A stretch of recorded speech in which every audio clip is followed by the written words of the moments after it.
Hi hello, ನಾನು ನಿಮ್ಮ kidney doctor Manoj KMCRI ಹುಬ್ಳಿಯಿಂದ. ಕಿಡ್ನಿ ಸ್ಟೋನ್ ಇದ್ದರೆ ಪೇಷಂಟ್ ಹೇಗಿರ್ತಾರೆ?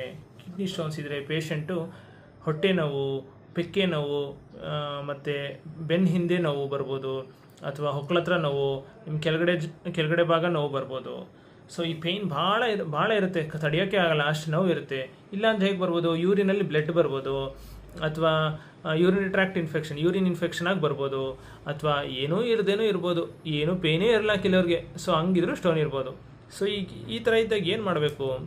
ಫಸ್ಟ್ ನಿಮ್ಮ ಮನೆ ಹತ್ರ ಇರೋ ಡಾಕ್ಟ್ರಿಗೆ ತೋರಿಸಿ, ಅಥವಾ ಒಂದು ಅಲ್ಟ್ರಾಸೋನೋಗ್ರಫಿ ಅಬ್ಡಮನ್, USG ಅಬ್ಡಮನ್, ಒಂದು ಯೂರಿನ್ ರೊಟೀನ್, ಮತ್ತು ರೀನಲ್ ಫಂಕ್ಷನ್ ಟೆಸ್ಟ್ ಮಾಡಿಸಿದ್ರೆ ನಿಮ್ಮ ಕಿಡ್ನಿ ಸ್ಟೋನ್ ಎಲ್ಲಿದೆ, ಹೇಗಿದೆ, ಒಂದು ಫೇರ್ ಐಡಿಯಾ ಗೊತ್ತಾಗುತ್ತೆ. ಮತ್ತು ಈ ಕಿಡ್ನಿ ಸ್ಟೋನಲ್ಲಿ 5 mm ಕೆಳಗಡೆ ಇದ್ದರೆ ಆಪ್ರೇಷನ್ ಬೇಕಾಗೋದಿಲ್ಲ.